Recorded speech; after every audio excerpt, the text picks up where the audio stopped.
Declaro aberta a quarta reunião ordinária da Comissão de Relações Exteriores e Defesa Nacional.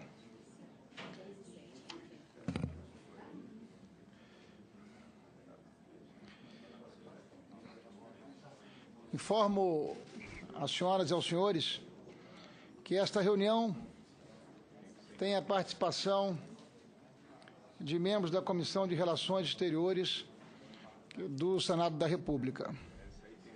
A presente reunião destina-se à realização de audiência pública com o Tenente Brigadeiro do Ar, Junit Saito, comandante da Aeronáutica, para debatermos o projeto FX2 da Força Aérea Brasileira, que consiste na aquisição de 36. Eu convido o senador Eduardo Suplicy e o senador Jorge Viana para que nós pudéssemos compartilhar aqui da mesa. Os nossos convidados estarão sentados em nossa bancada. Consiste na aquisição de 36 aeronaves de caça de múltiplo emprego, incluindo a transferência de tecnologia necessária para a capacitação do Parque Industrial Aeroespacial Brasileiro. Considerando-se a opção pela aeronave Gripen NG, fabricado pelo grupo sueco Saab, a Comissão de Relações Exteriores e Defesa Nacional recebe nesta manhã o Brigadeiro Saito, comandante da Aeronáutica, para que sejam feitas as manifestações, as motivações que levaram o governo brasileiro a fazer a opção por este equipamento, considerando, sobretudo, o longo curso que teve o governo brasileiro, o Poder Executivo, para essas conclusões. Convido, portanto, o Tenente Brigadeiro Junit Saito, comandante da Aeronáutica, para que possa estar conosco. De igual forma, o Brigadeiro do Ar José Augusto Crepaldi Afonso, presidente da Comissão Coordenadora do Programa de Aeronave de Combate, o COPAC.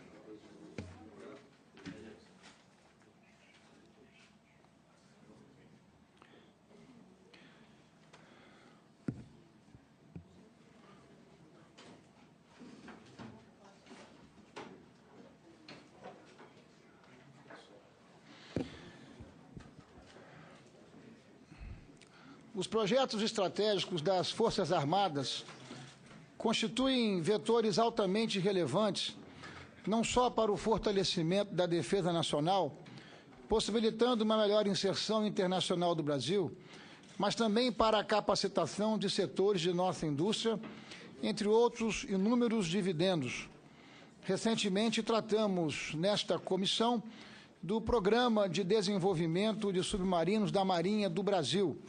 Hoje estaremos abordando o projeto FX2 da Força Aérea Brasileira. O processo de aquisição de caças de superioridade aérea para a Força Aérea Brasileira, denominado FX2, iniciou-se em 2001, mas sofreu uma série de contratempos e adiamentos ao longo do seu percurso. Só veio a ser definido no último 18 de dezembro do ano passado, quando o anúncio foi feito pelo governo brasileiro, fazendo a opção pelo Gripen NG, baseado, sobretudo, em critérios que foram apresentados pela Força Aérea Brasileira, sustentados, sobretudo, em 3 pilares: a performance, o preço e a transferência de tecnologia. Ainda no ano de 2008, depois de acurado processo, a Aeronáutica concluiu o relatório que selecionou as aeronaves Boeing F-18, da Boeing norte-americana, o Rafale, da Dassault francesa, e o Gripen NG, da Saab sueca, para a fase seguinte do projeto FX2. Entretanto, novos adiamentos retardaram a decisão para o final de 2013, quando então foi anunciado a escolha do caça sueco como uma plataforma de múltiplo emprego prevista para ser a espinha dorsal da aviação de caça brasileira. São 36 aeronaves, com investimentos previstos da ordem de 4 bilhões e 500 milhões de dólares, a serem desembolsados até 2023. As negociações do contrato deverão demandar um ano, ou seja, todo o ano de 2014, com previsão de assinatura deste contrato em dezembro de 2014. A indústria sueca já está presente com mais de 220 empresas no Brasil, empregando mais de 60 mil pessoas, sendo aquele país um antigo colaborador das Forças Armadas do Brasil. O fornecimento pelo Grupo Saab de sistemas de alerta antecipado para os aviões Embraer E99, do Sistema de Vigilância da Amazônia, o CIVAM, por exemplo, foi uma etapa significativa que antecedeu a esta decisão do governo brasileiro. Cumpre registrar que, a convite do governo da Suécia, integrei uma delegação de parlamentares brasileiros que em visita aquele país em setembro do ano passado.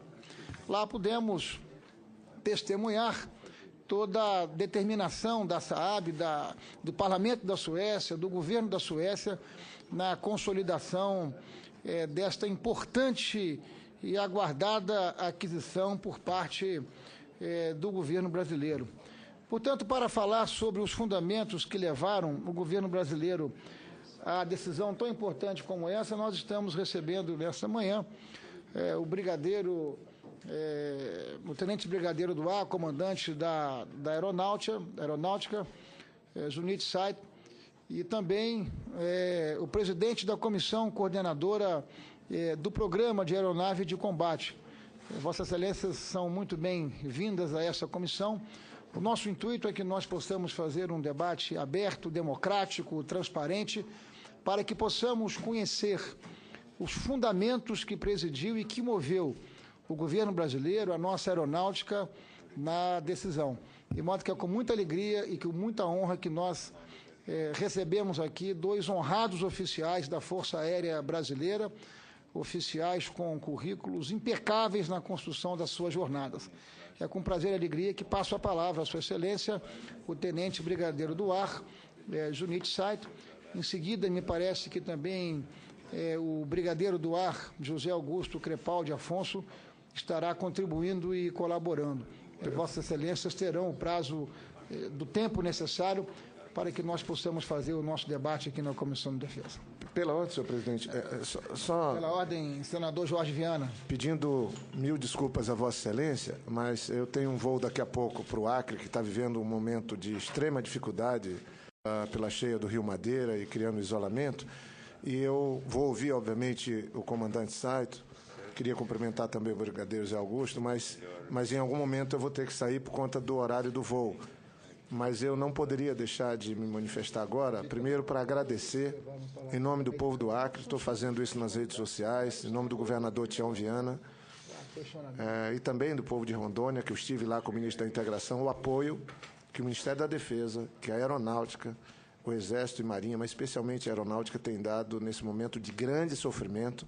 É um estado inteiro que está isolado, e o rio encheu mais ainda, a BR-364 está submersa, e as dificuldades são enormes. O governador tem adotado, o governador Tião Viana, todas as medidas necessárias, mas eu queria fazer esse agradecimento e, ao mesmo tempo, cumprimentar a Vossa Excelência pela condução equilibrada, correta, que dá a essa pasta que é tão importante, que é a aeronáutica. Eu sei, esse projeto que o nosso presidente põe em debate tem a atenção de jornalistas especializados, que nem aparece aqui no Senado, mas hoje estou vendo, porque é um assunto estratégico para o país, e acho que não foi a condução possível, foi a melhor condução, foi dada por Vossa Excelência. Eu sei do papel que Vossa Excelência tem e teve.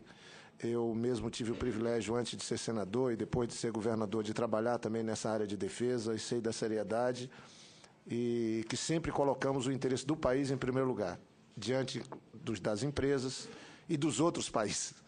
E é essa ressalva que eu faria, primeiro para agradecer o apoio que tem dado ao povo do Acre, ao povo de Rondônia, e, em segundo, cumprimentá-lo também por estar aqui, e certamente trará esclarecimentos que são tão fundamentais para que o Brasil entenda a importância desse projeto para agora e para o futuro. O nosso país não pode deixar de ter um bom orçamento, de ter nesse orçamento uma grande prioridade, não pode estar fazendo cortes na área de defesa.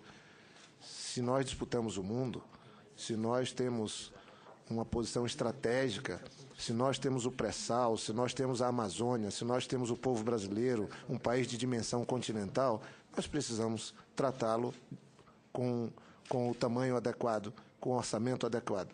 O presidente Ricardo Ferraço, ontem, fez um discurso histórico. Eu, antes de começar a sessão, pedi cópia, iria fazer um pronunciamento para ler o discurso de um colega senador, pelo orgulho que ele me deu como presidente da comissão, abrindo a sessão de diálogos que o Itamaraty, que o ministro Figueiredo está propondo. Tinham lá uma série de ministros, de diplomatas, e é uma agenda fantástica que o Itamaraty e o presidente dessa comissão, Ricardo Ferraço, meu colega, senador, fez uma fala e apresentou essa fala num discurso que realmente é uma peça que deve compor o livro branco da diplomacia brasileira que o ministro Figueiredo quer construir. Então, foi muito importante, e eu faço também esse registro aqui, parabenizando o colega presidente dessa comissão, o senador Ricardo Ferraço. Espero que hoje ele ocupe a tribuna do Senado e possa, através da rádio, da TV Senado e da nossa tribuna, ler esse discurso, compartilhar com o Brasil inteiro esse discurso, e eu, na semana que vem, após o Carnaval, já pedi a autorização dele para poder também fazer um pronunciamento e comentar o ambiente que ele conseguiu criar de altíssimo nível no debate de ontem no Itamaraty, que vai seguir ao longo dos próximos meses, a partir de um discurso estudado, muito bem feito, e que é uma tradução do país que nós precisamos ter nas relações exteriores. Então, cumprimento e peço desculpa por ter rompido com o protocolo, inclusive da comissão, mas tendo em vista esse desastre ambiental que estamos tendo na Amazônia, especialmente Acre e Rondônia, e eu, como senador da Amazônia, além do Acre, vou ter que me retirar daqui um pouco. Mas muito obrigado, presidente, pela tolerância. Agradeço a Vossa Excelência as generosas palavras nesta oportunidade que tivemos coletivamente de compartilhar dessa importante iniciativa do Ministério das Relações Exteriores ao lançar o plano estratégico da política externa brasileira. Durante 60 dias, o Itamaraty estará debatendo com a academia, com a sociedade civil, os rumos e os principais desafios da política externa brasileira. E foi, de fato, uma oportunidade singular para o Senado e para a Comissão de Relações Exteriores, que é uma protagonista permanente desta construção, em razão das suas prerrogativas aqui no Senado. Mas, sem mais delongas, passo a palavra à Sua Excelência, o Tenente Brigadeiro do Ar, Junito Saito. Excelentíssimo senhor presidente da Comissão de Relações Exteriores e Defesa Nacional, senador Ricardo Ferraço, senador Jorge Viana, senador Eduardo Suplicy. Para nós da Aeronáutica, eu diria que é um prazer e um dever estar aqui para esclarecer e prestar informações acerca do nosso projeto FX2. Eu, quando fui promovido a oficial-general em 95, iniciei uma participação junto ao Estado-Maior para recompor nossa frota de aeronave de combate. E, naquela época, chamava-se Projeto Fênix, né? Como Vossa Excelência mencionou, o projeto FX começou em 2001. Foi encerrado. Em 2008, reiniciamos como projeto FX2, tendo em vista esse lapso de tempo em que precisaríamos atualizar nossos requisitos. E esses requisitos que foram colocados no projeto FX2 contemplam, inclusive, o que está na nossa Estratégia Nacional de Defesa, tá? Nós não queremos comprar simplesmente uma aeronave de prateleira, e sim uma aeronave que nós possamos desenvolver nossa tecnologia e fortalecer nossa indústria aeroespacial.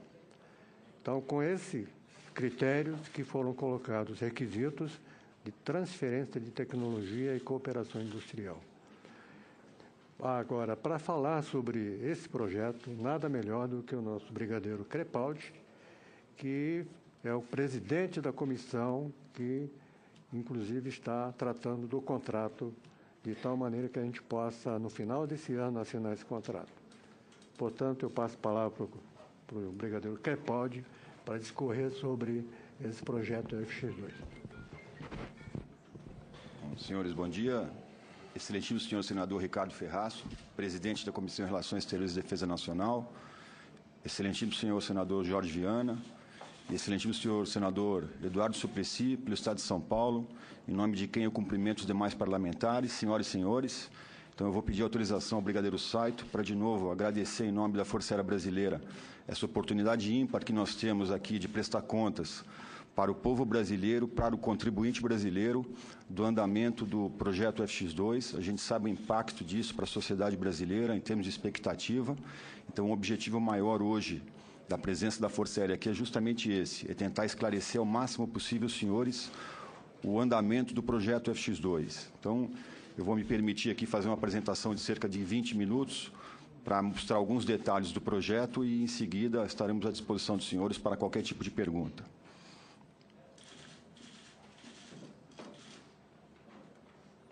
Então, o objetivo dos senhores é apresentar as principais características do projeto FX2. Eu vou me permitir colocar essa imagem para os senhores. Essa imagem ela é icônica para mim, particularmente em relação à minha profissão, e ela é icônica também para a indústria nacional. Hoje, para que os senhores tenham uma ideia, essa aeronave que foi desenvolvida, projetada e fabricada no Brasil, todos os oficiais generais da Força Aérea Brasileira, incluindo o brigadeiro Saito, não faço referência ao tempo do brigadeiro Saito, mas o brigadeiro Saito também voou essa aeronave. Então, oficiais generais com no mínimo 35 anos de serviço voaram essa aeronave. Então, ela é icônica por quê? Para mim, porque foi a primeira aeronave que eu voei solo. E icônica também para a indústria, porque ela, desde já, ela sinaliza a preocupação da Força Aérea Brasileira com a indústria nacional. Então, em todos os seus momentos, a Força Aérea Brasileira, em que pese as suas necessidades operacionais, sempre levou em conta, sempre teve na sua mente os seus líderes em que não haveria defesa nacional eficiente sem a participação eficaz da indústria nacional. Então, essa imagem ela é icônica por esse fato.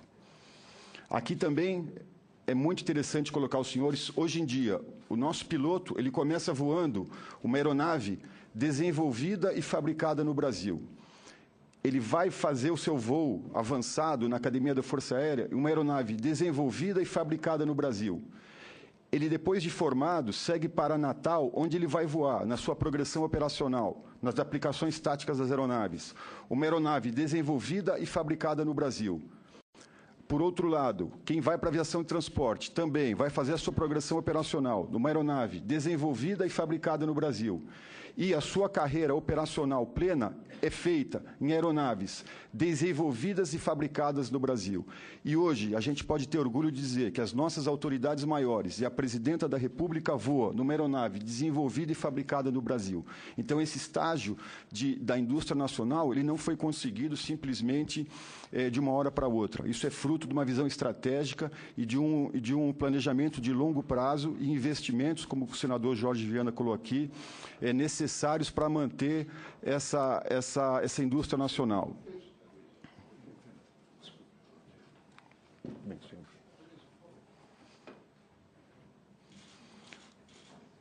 Para tentar entender um pouco o FX2, falaremos da estratégia nacional de defesa, a missão da aeronáutica, o processo de seleção, um pouco do projeto FX2 e as considerações finais, quando colocaremos alguns pontos relacionados ao cronograma de ações desenvolvidos hoje pela Força Aérea.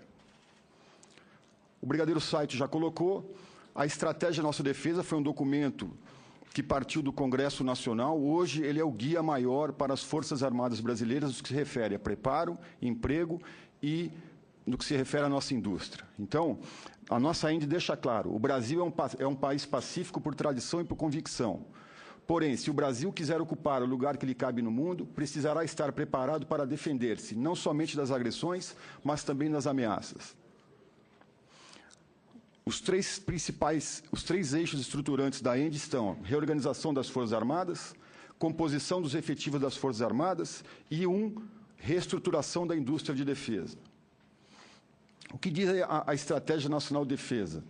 Ele tem um capítulo particularmente dedicado ao FX2, ao projeto FX2. Ele já traz ali uma orientação maior para o projeto FX2 e que foi plenamente atendida quando nós fizemos os nossos pedidos de oferta. E o item 22 também é claro: capacitar a indústria nacional de material de defesa para que conquiste autonomia e tecnologia indispensável à defesa. Dentro dos objetivos estratégicos para a Força Aérea Brasileira, dentre deles, o poder para assegurar a superioridade local, há claramente dizendo adequação da frota de vetores de combate de 2015 a 2025. É onde está incluído hoje o projeto FX2. Ainda o Livro Branco de Defesa, que é outro instrumento da sociedade para controlar e exigir e ter a certeza que as Forças Armadas estão cumprindo o seu papel.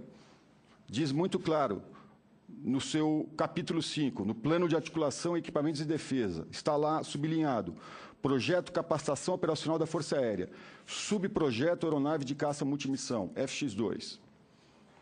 Então, como os senhores veem, o projeto FX2 está muito claro, já foi decidido no seio dessa casa que seria um projeto estratégico não só para a Força Aérea Brasileira, como para a indústria nacional e como para a sociedade brasileira. E, por fim, o que é mais importante para nós em termos de operacionalidade, cumprir a missão da aeronáutica, qual seja, manter a soberania no espaço aéreo nacional com vistas à defesa da pátria. Isso é o que prescreve a nossa Constituição.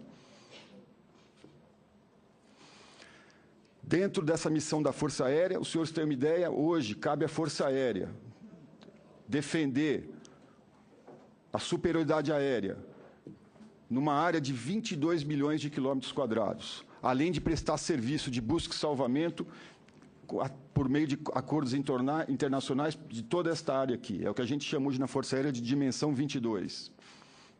O processo de seleção. Então, eu mostrei para os senhores aquela foto icônica daquela aeronave, a Aerotec T-23, o Irapuru, que já foi desativada em 1983. A Força Aérea, quando ela faz a aquisição de um sistema, a preocupação dela é com o tempo. Por ser um país com restrições orçamentárias, em função das suas prioridades sociais ou outras julgadas pertinentes pelo governo, nós temos que levar em conta os custos, nós temos que levar em conta quanto tempo vamos voar, quanto tempo vai durar. Então, essa análise do tempo de vida desse objeto é muito importante para a gente. Então, para isso, nós aplicamos um conceito chamado ciclo de vida, onde se analisa desde a concepção daquele sistema, o que devemos comprar, o que precisamos adquirir, se vamos desenvolver, se vamos modernizar, se vamos fazer uma simples compra de prateleira. E isso é feito através do quê? De estudo de viabilidades, de definições do que vai ser feito. Partimos para o desenvolvimento, aquisição, a produção do bem, a implantação disso. A implantação de um sistema novo requer recursos também, novos hangares, novas tecnologias, novos treinamentos. A utilização do bem, uma eventual revitalização e, por fim, a desativação. O conceito mundial hoje desse tempo é de cerca de 30 anos, mas hoje a gente tem conseguido, por meio de manutenção aplicada, uso adequado dos sistemas, estender até 40, 50 anos os nossos vetores. O processo de seleção. Como é feito esse processo de seleção por parte da Força Aérea dos seus sistemas, e foi o caso do projeto FX2.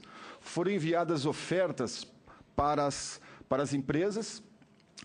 O que nós analisamos nessas ofertas? Avaliamos os riscos inerentes a cada uma das ofertas, avaliamos os requisitos técnicos, logísticos e industriais, avaliamos, logicamente, os custos, avaliamos as transferências de tecnologia. A partir dessa primeira análise, foi emitido um relatório preliminar. Esse relatório preliminar continha, logicamente, as primeiras avaliações acerca de todos esses itens. A partir disso, chamamos todas as empresas para as clarificações que chamamos. Tanto as empresas como nós sentamos e cada um tem direito de perguntar o que quer que seja em relação à oferta. Essas clarificações são estendidas a todas as outras ofertantes. Em seguida, são feitas visitas técnicas ao fabricante para se comprovar a capacidade industrial, a capacidade de certificação e a capacidade de qualidade. São feitas reuniões que nós chamamos face a face, que são reuniões em que de um lado da mesa está a comissão e de outro lado da mesa as empresas, e também são tiradas todas as dúvidas, são dirimidas todas as dúvidas no sentido de que não paire nenhuma dúvida de todo o processo. Fazemos voos de avaliação com os nossos pilotos operacionais, com os nossos pilotos de ensaio ou nossos pilotos de prova. A partir dessa nova avaliação, dessas reuniões, as empresas fazem uma nova oferta, o que chamamos de ofertas revisadas. Da mesma maneira, é feita uma nova avaliação da oferta revisada. Esse relatório ele é comunicado para o órgão superior e, em seguida, informamos as empresas. É hora de vocês fazerem a melhor e última oferta. Então, é quando as empresas apresentam a sua oferta final. É feita uma nova avaliação e, em seguida, um relatório final que é apresentado para a autoridade decidora. Então, o FX2, ele seguiu todos esses passos, foram quase 2 anos de negociações e de reuniões, foram cerca de 30 mil páginas de documento, mais de 20 mil homem-horas, e no dia 5 de janeiro de 2010, o Comando da Aeronáutica encaminhou esse relatório para o Ministério da Defesa, quando, então, ficou para análise da autoridade decisora. O projeto FX2. Então, já lá em 2008, uma diretriz do Brigadeiro Saito. Qual era a diretriz do projeto FX2? Selecionar uma aeronave multiemprego para substituir, no curto prazo, os aviões Mirage F2000 e, a longo prazo, os F5, aeronaves F5 modernizadas, EA1 modernizadas, a fim de modernizar e padronizar a frota da Força Aérea com vistas ao cumprimento da missão constitucional, possibilitando o desenvolvimento da indústria de defesa com foco na transferência de tecnologia.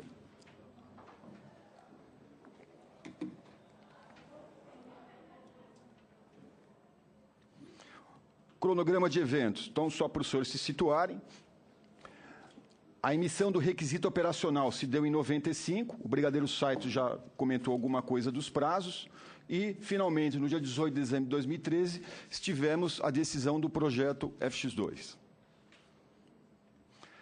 As áreas que foram avaliadas. Então, no processo, os requisitos, foram cerca de 1.200 requisitos, recaíram sobre essas áreas. Então, foi na área técnico-operacional, na área logística, na área industrial, na área comercial, na área de contrapartidas, que são as transferências de tecnologias, e fizemos uma análise de risco de cada uma das áreas relacionadas.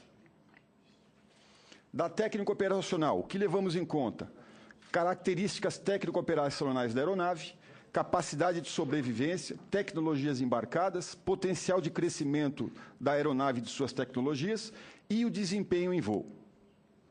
Na parte logística, plano de apoio logístico integrado, confiabilidade, manutenabilidade e disponibilidade, desdobrabilidade, suporte ao armamento e suporte ao simulador de voo.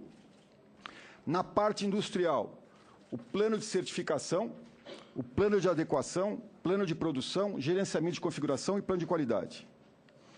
Na parte comercial, analisamos os custos referentes à aquisição da plataforma e à operação e suporte.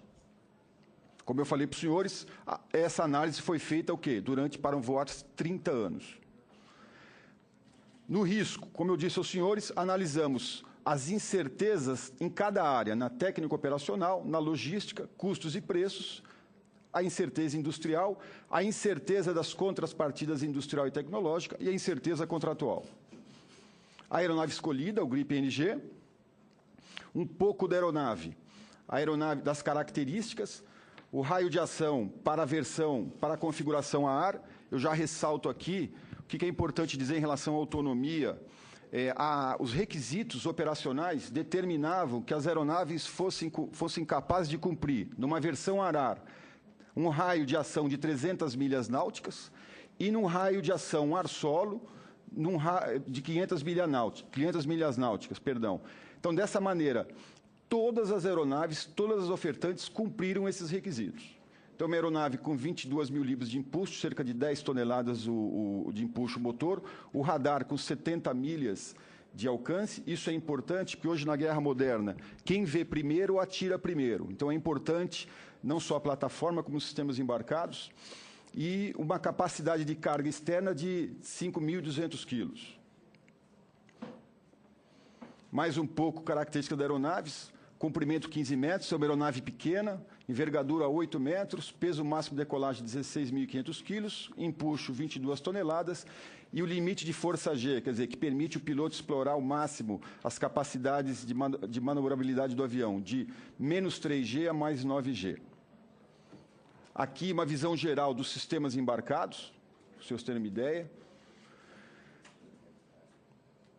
Quais são os pontos fortes da oferta? Já detalhando um pouco. Lançamento de mísseis com sensores em modo passivo, me permita, são termos mais técnicos, mas é importante colocar isso para os senhores, que isso que realça a oferta. Reduzida a quantidade de equipamentos de apoio e mão de obra, isso significa que o custo logístico é menor, eu não tenho que comprar tanta escada, eu não tenho que comprar tanta fonte de força, eu não tenho que comprar tanta ferramenta. Então, isso é interessante no ciclo de vida. Menor rastro logístico e melhor capacidade de operação desdobrada. Motor com menor custo operacional.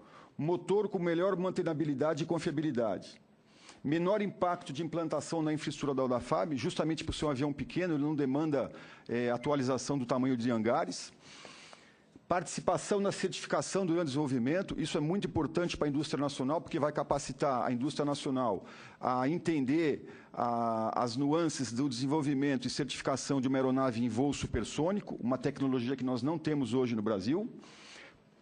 Participação, potencial industrial da empresa, menor risco contratual, menor custo operacional e montagem da aeronave no Brasil.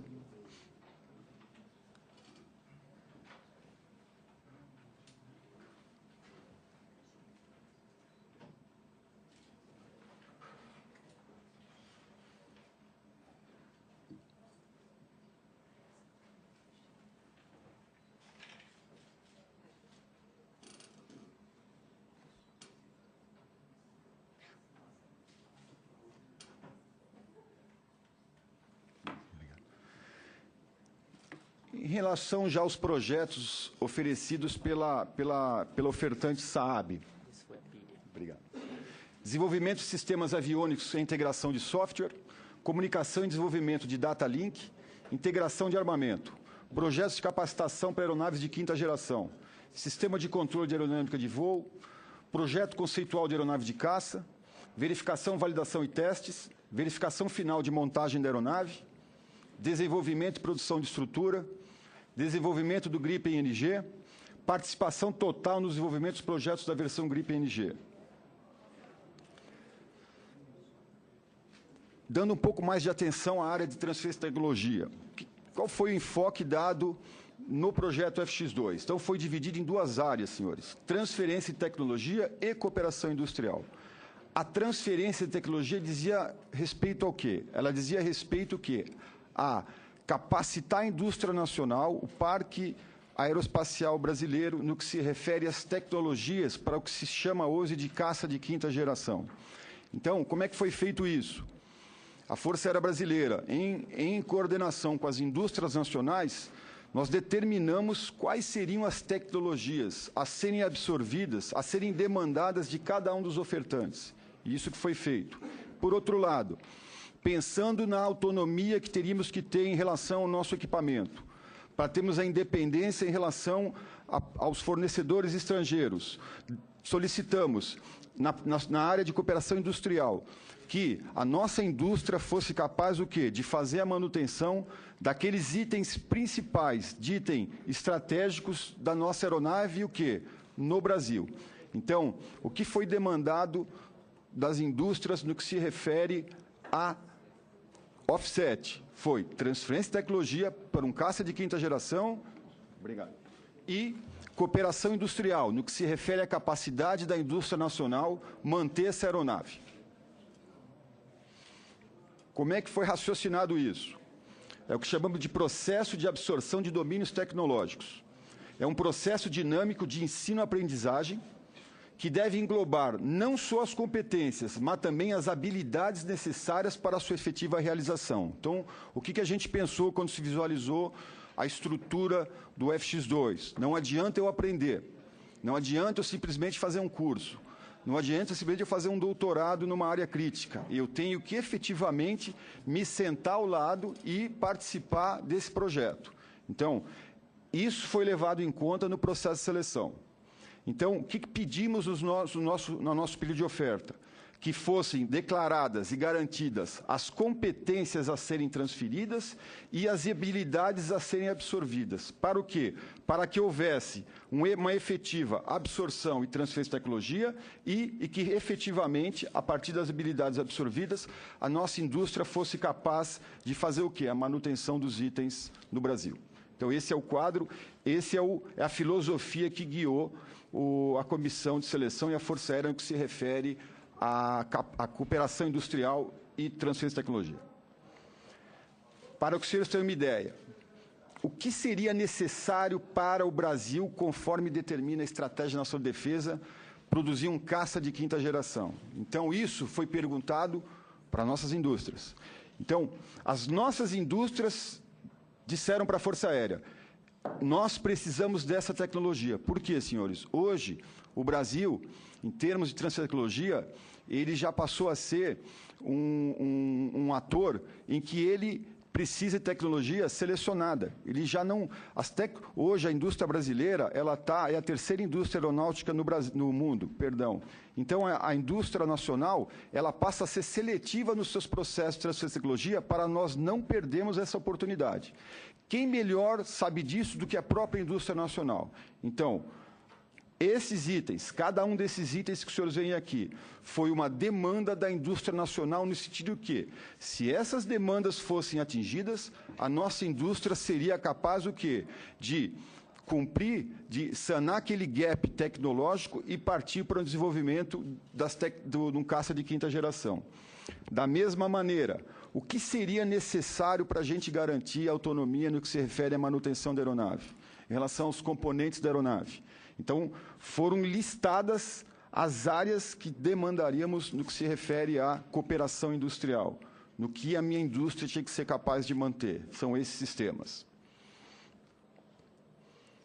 Aqui, um pouco mais detalhado, cada uma das áreas, né, para os senhores terem uma ideia, eu não vou me deter aqui, tomar o tempo dos senhores no que se refere a cada uma das áreas, mas é um detalhamento, vai ficar à disposição para consulta, no que se refere à tecnologia.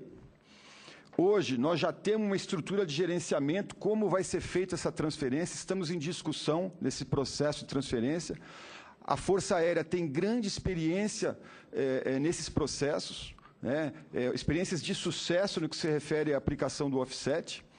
Então, a gente está aplicando toda essa experiência no sentido de garantir para a sociedade brasileira que o que foi prometido seja entregue. Os resultados esperados da oferta Saab. Então, destacando alguns dos projetos. Um dos projetos mais importantes que se refere à transferência de tecnologia e desenvolvimento conjunto. Há um projeto chamado Grip and Design Development Network, que seria um centro de desenvolvimento, integração e simulação do Brasil. Esse centro, que teria a Embraer como o seu centro, o seu hub, né, ele é conectado diretamente ao desenvolvedor na Suécia e os dados são compartilhados entre o desenvolvedor sueco e o desenvolvedor brasileiro. Isso em tempo real, por meio de um link criptografado e dedicado. E estariam conectados, por meio da Embraer, todos os grandes parceiros da indústria nacional no projeto FX2. O que está previsto na oferta Saab Gripen? Compartilhamento da propriedade intelectual do Gripen-NG com a FAB Indústria Brasileira. Projeto de estruturas e testes, desenvolvimento de sistemas, engenharia de produção e industrialização, manutenção de aeronaves, desenvolvimento e produção compartilhado com a Embraer e outros parceiros, marketing na América do Sul, equipamentos aviônicos produzidos no Brasil, na empresa AEL Systems, em Porto Alegre. 97% da manutenção dos aviônicos na empresa AEL Sistemas, em Porto Alegre. Fabricação de até 80% de partes estruturais no complexo São Bernardo Tecnologia Espacial. projetos de capacitação. Participação total brasileira no desenvolvimento dos projetos da versão Gripen-NG e Sea Gripen. É uma possibilidade de uma versão naval. Direito de uso da propriedade intelectual para os Gripens versões anteriores. Participação da empresa aeroeletrônica no fornecimento de nova concepção de painel para a versão brasileira aeronave Gripen-EG. É o que chamamos de Large Area Display. Tem uma pequena foto aqui para os senhores terem uma ideia. É uma tela de 19 polegadas touchscreen. Outras ofertas ainda a serem discutidas. Implantação de Centro de Inovação e Estudos Brasil, já em andamento. Participação em pool internacional de suprimento. Intenção de compra pelo governo sueco de aeronave Super Tucano. Intenção de compra pelo governo sueco de aeronaves KC-390 em desenvolvimento para a Embraer, com o voo do protótipo previsto para outubro desse ano. E a empresa Saab confirma que os futuros projetos ERIAI, aquela aeronave radar, serão executadas exclusivamente com aeronaves da Embraer. Em relação à produção e montagem final, então hoje, o que se visualiza? Produção no Brasil, então estaria dentro daqueles 80% da estrutura da aeronave que eu apresentei aos senhores. Fuselagem traseira, asas, portas de trem de pouso e outras partes. Tudo isso seria fabricado no Brasil e, além de ser produzido para as aeronaves brasileiras, seriam produzidos para toda a frota de aeronaves Gripen a serem vendidas no mundo inteiro. É o que a gente chama de fonte única, sole source. E, nesse processo de produção desses itens, logicamente, haveria subcontratos com subfornecedores no Parque Industrial Brasileiro.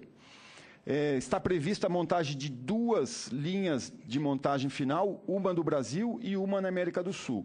Perdão, uma no Brasil e uma na Suécia, perdão. E essa linha no Brasil seria para todos os clientes possíveis dentro do acordo de marketing com a Saab, que seria toda a América do Sul. E a área de influência do Brasil, incluindo África. As considerações finais. Então, a partir do momento da decisão, no dia 18 de dezembro, a Força Aérea já iniciou a tratativa necessária com a empresa. Estamos trabalhando desde o dia 20 de dezembro. Temos um calendário apertado, mas execuível, dentro do planejado, dentro do ciclo de vida que a Força Aérea aplica, como colocou o Brigadeiro Saito, para que a assinatura se dê na segunda quinzena do mês de dezembro deste ano. Então, está muito claro os cronogramas, várias reuniões com as indústrias nacionais, temos cerca de 3 a 4 reuniões nesse período com a indústria nacional, para deixar muito claro o que a empresa está oferecendo e se é execuível. Então, está aqui para os senhores todo o cronograma hoje de ação do projeto FX2. Aqui o cronograma de entrega das aeronaves, nas versões. Então, a previsão é no final de 2018 estaremos recebendo as primeiras aeronaves. Então, o cronograma é muito claro também para os senhores. E, de consideração final, eu coloquei aquela aeronave para os senhores, o que nós carinhosamente chamávamos de Zarapa, o T-23, que hoje todo piloto começou sua carreira lá. E o que eu queria mostrar para os senhores aqui é muito claro, é que dentro daquela visão da Força Aérea, dentro daquela preocupação que a Força Aérea sempre teve, aquela visão estratégica no sentido de incentivar e fomentar a indústria nacional, mostrar aqui a história da Embraer para os senhores. Então, a Embraer foi criada em 69, em 1970, os primeiros contratos com a Embraer foram firmados. Contratos, que eu digo, contratos de aquisições militares, que geraram o spin-off, logicamente, civil, para a indústria da aviação civil. Mas para cada contrato firmado pelo governo brasileiro, pela Força Aérea Brasileira, a Embraer foi dando um salto no que se refere à tecnologia. Para cada um deles, ela foi adquirindo uma tecnologia que permitiu ela dominar um segmento de mercado. E assim vai para cada um dos contratos, finalizando ali com o nosso 190, que é um sucesso comercial, que hoje é aeronave de transporte presidencial. Então, para cada um deles, nós fomos galgando isso. E atrás de cada salto tecnológico existe efetivamente um contrato de defesa colocado pelo governo brasileiro. E isso pode ser hoje traduzido nessa aeronave, que não temos dúvida será um total sucesso comercial, que é o desenvolvimento do KC-390, como eu falei para os senhores, vai voar agora em outubro de 2014, e só foi possível o desenvolvimento dessa aeronave a partir de cada um desses contratos ao longo do tempo, dessa visão estratégica, com muita paciência e persistência para chegar nesse estágio de desenvolvimento da indústria espacial brasileira. Então, senhores, colocando também à disposição, existe um site da Força Aérea Brasileira para o Gripen, peço aos senhores que acessem, é uma ferramenta também de prestação de conta, que nós estaremos atualizando com todas as informações necessárias. Obrigado.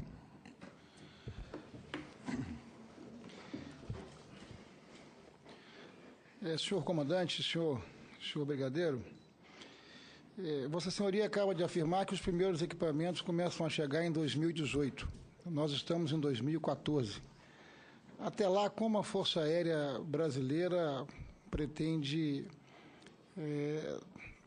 responder aos desafios, das fragilidades que são evidentes nas prerrogativas da Força Aérea Brasileira? Qual é o programa, qual é o plano de transição da Força Aérea Brasileira entre 2014 e 2018, considerando esse gap de tempo, sobretudo em razão dos desafios e das prerrogativas da Força Aérea Brasileira? Obrigado, senador. Da vez passada que eu estive aqui, nós dissemos que, com a desativação dos Mirage 2000, nós cumpriríamos a defesa aérea com aeronaves F-5. Naturalmente, não seria uma aeronave ideal, mas que nós cumpriríamos da melhor maneira possível. Com essa decisão do FX, nós estamos conversando com a Força Aérea Sueca, porque eles têm aquela versão C e D, que é uma aeronave de quarta geração. Então, o comandante já esteve aqui no Brasil, ofereceu essa perspectiva de empréstimo dessas aeronaves ao país, provavelmente a partir do segundo semestre ou início do primeiro semestre de 2016, algo entre 10 e 12 aeronaves desse tipo de aeronave, para suprir essa demanda, digamos assim, de defesa aérea no país. Porque, na verdade, as primeiras aeronaves virão em 2018, final de 2018. Mas só poderemos estruturar um esquadrão a partir de 2019 ou 2020. Então, nesse período, nós supriríamos a nossa necessidade com esse Gripen C e D, que está voando em vários países. Mas isso já é uma realidade? Já há um compromisso firmado em relação ao volume de aeronaves? Já há um compromisso do comandante da Força Aérea e da Defesa, Ministério da Defesa sueca, em proporcionar esse tipo de apoio. Vossa Senhoria considera, então, que com essas iniciativas, quer dizer, a Força Aérea Brasileira estará assegurando as suas prerrogativas e as suas responsabilidades face à nação brasileira? Com certeza. Há algumas questões que nós vamos fazer e nós estaremos compartilhando com os senadores. Fica evidente, após a demonstração do brigadeiro Crepaldi, o critério adotado pela aeronáutica ao longo desse processo para fazer a sua escolha. Ainda assim, há algumas questões que nós gostaríamos de ver confirmado.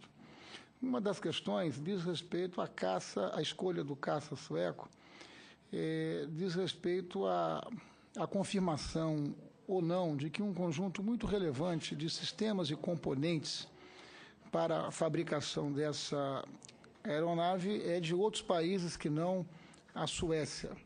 O que efetivamente desta aeronave é sueco e é de outros países? E se essa dependência de outros países poderia nos levar àquilo que se chama do fantasma do embargo, porque tem embutido nesta proposta uma transferência de tecnologia muito firme e muito forte. Foi falado aqui que 80% de alguns componentes serão construídos no Brasil, mas são componentes que me parecem commodities, são componentes que não têm grande grau de complexidade, que são os elementos estruturais da estrutura do Gripen. há algumas afirmações de que grande parte dos equipamentos e sistemas do Gripen tem como origem os Estados Unidos da América. Quer dizer, os americanos são quem fornecem os sistemas fundamentais da aeronave, como motor, aviônica, armamentos, o que tem impacto sobre a transferência de tecnologia e até mesmo a transferência e o fornecimento do código-fonte para o nosso país, não é? Esta dependência com relação aos Estados Unidos reduz a autonomia nas transferências de tecnologia, na entrada em operação desta aeronave e na sua manutenção. Como que a Força Aérea Brasileira encara esse tipo de afirmação, se ela procede, e esse nível de dependência, e que nível de percentual? Há quem afirme que 40% desse equipamento não é de produção sueca. Nós gostaríamos que Vossa Senhoria pudesse falar a respeito dessas afirmações, se elas são procedentes, e como que a aeronáutica tecnicamente debateu esses temas. Bom, o brigadeiro Crepaldi disse que nós visamos dois aspectos, transferência de tecnologia e cooperação industrial. No que tange ao equipamento de um avião, hoje em dia ninguém fabrica totalmente com todos os equipamentos pertencentes à sua indústria no país, né? No caso do Gripen, por exemplo, a maior parte que nós temos do equipamento americano seria o motor, né? Mas lembre-se que o motor é uma coisa mecânica. Na hora que nós adquirimos os aviões, os motores virão juntos e, além disso, nós compraremos mais motores de sobressalentes. E quanto à revisão desses motores, está garantido pela essa cooperação industrial, de manutenabilidade desses equipamentos ao longo do ciclo de vida, né? Nós podemos fabricar esses motores também? Desculpa. Senador, boa pergunta. Eu diria que hoje nós temos 4, 5 fabricantes de motores no mundo inteiro. É uma tecnologia bastante avançada. Além de ter essa tecnologia, é preciso ter credibilidade. Então, é preciso ter muita quilometragem rodada para conseguir desenvolver economicamente um motor desse tipo. Nós estamos iniciando agora desenvolvimento de motor de turbina estática, né, para geração de energia, e seria o primeiro passo para, no futuro, nós termos capacitação para desenvolver um motor aeronáutico, que é muito mais complicado. Então, todos esses fatores levam a crer que os sistemas embarcados, muitas coisas serão feitas aqui no Brasil, né, de alta tecnologia, como ele descreveu aqui. O sistema de aviônica, por exemplo, será feito aqui no Brasil, né? O código-fonte, nós teremos total acesso ao código-fonte, porque nós vamos trabalhar junto no desenvolvimento. E o importantíssimo código-fonte, como o senhor falou, senador, por quê? É onde nós buscamos integrar os nossos armamentos. E aí a indústria de armamento no Brasil é uma indústria que já fabrica bombas, fabrica mísseis, né? Então, são esses armamentos que nós queremos integrar no avião. Eu não sei se o brigadeiro Crepaldi tem alguma coisa a acrescentar. No conjunto, este equipamento é um equipamento em torno daquilo que é fundamental dos seus sistemas da aviônica, 40% norte-americano? Só complementando o que o brigadeiro Sete colocou, a questão do motor. Então, realmente, o motor é de origem norte-americana. Então, o brigadeiro Saito colocou que a indústria nacional, hoje, ela se preocupou nessa área aeroespacial, no que se refere a estruturas, e na área de armamento. Então, como o senhor colocou, armamento. Hoje, eu tenho a possibilidade de integrar armamento, seja norte-americano, seja israelense, seja europeu e, principalmente, nacional. Então, o que é importante para a gente no domínio hoje é a capacidade de fazer a integração disso, né? A estrutura por si, a gente é alcançável de maneira mais fácil. Agora, o que a gente busca, como o brigadeiro Saito colocou aqui, é a capacidade de desenvolver e de dominar o software, no que se refere à integração. Agora, o motor. Hoje, motores, como o brigadeiro Saito colocou, o senhor conta no dedo hoje os fabricantes de motores no mundo. O senhor conta no dedo, né? O senhor tem fabricantes norte-americanos, o senhor tem fabricantes russos, fabricantes canadenses, fabricantes franceses e fabricantes ingleses. E a Alemanha também.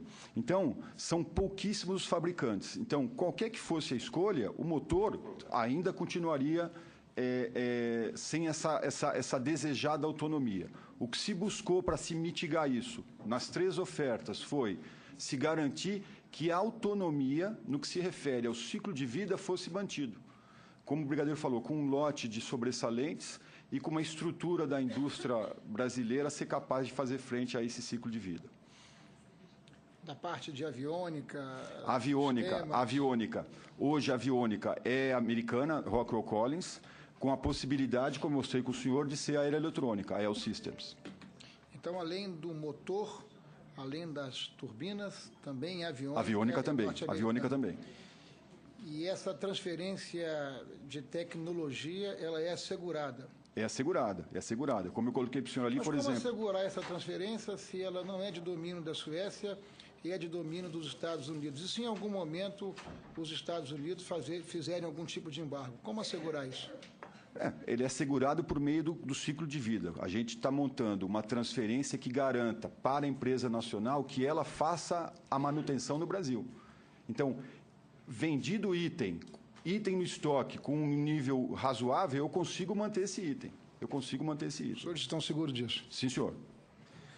Para o desenvolvimento de uma aeronave, principalmente de uma aeronave de caça de elevada sensibilidade e tecnologia, há um caminho a ser trilhado de grande complexidade com relação aos aspectos técnicos, calendário, sobretudo com relação ao aspecto econômico. Há informação de que outros projetos, a exemplo desse que o Brasil desenvolve, houveram muitos custos adicionais. Os custos iniciais foram uns e os custos finais foram outros, experiências na África do Sul e outras mais. Esses aspectos estão sendo observados? De que maneira isso poderá ser mitigado para que essa proposta inicial, que é de 4,5 bilhões, ao final não se transforme em custos adicionais para o contribuinte brasileiro? Isso estará assegurado em contrato, com limites estabelecidos? Pode complementar, mas, na verdade, esses aspectos estão sendo discutidos neste momento contratual, né? Em termos de custo final desse projeto, a oferta está em 4,5 bilhões. Mas, como o senhor falou, pode ser para menos ou para mais, tá? Um pouquinho menos ou um pouquinho mais. Mas esse tipo de discussão que está sendo levado hoje junto à empresa e junto aos nossos fabricantes. Eu passo a palavra ao senador Aloysio Nunes Ferreira e, oportunamente, retorno. A palavra de Vossa Excelência. Senhor presidente, senhores senadores, ilustres convidados, eu penso que o senador Ricardo Ferraço, nas suas indagações, colocou algumas questões centrais que seriam também objeto da minha intervenção. Mas eu quero voltar a algumas delas.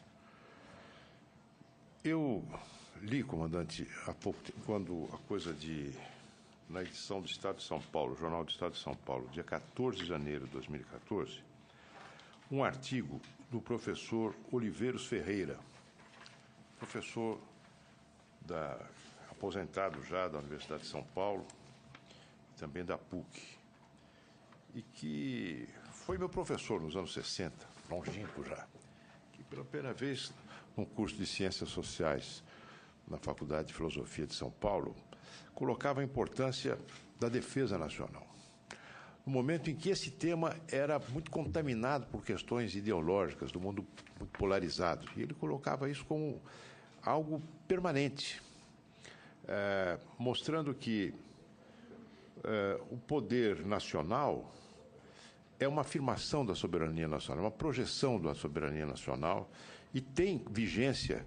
Se tinha na época da Guerra Fria, onde o mundo era mais disciplinado pelas duas superpotências, quanto mais hoje, onde o mundo está mais difícil, mais anárquico, mais multipolarizado, né?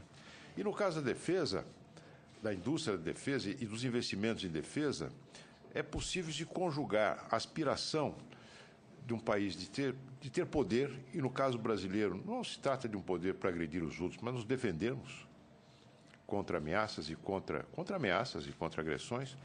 Mas a isso se junta também digamos assim, um imperativo do desenvolvimento nacional, que é a nossa capacitação tecnológica, que é o fortalecimento da indústria nacional, que é a possibilidade de nos inserirmos no mundo em que a habilidade,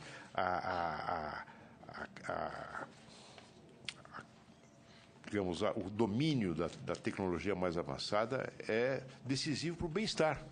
Né? Bem, isso para mim hoje é pacífico, eu não fico confrontando o que se gasta em defesa e quanto se gasta em saúde. Acho que as duas coisas são muito importantes. A saúde, evidentemente, tem uma dimensão do indivíduo, mas a defesa, pela sua projeção no mundo civil, também tem, pela capacidade que ela tem de gerar empregos, de fortalecer a indústria nacional, enfim. Para mim, isso não é um problema.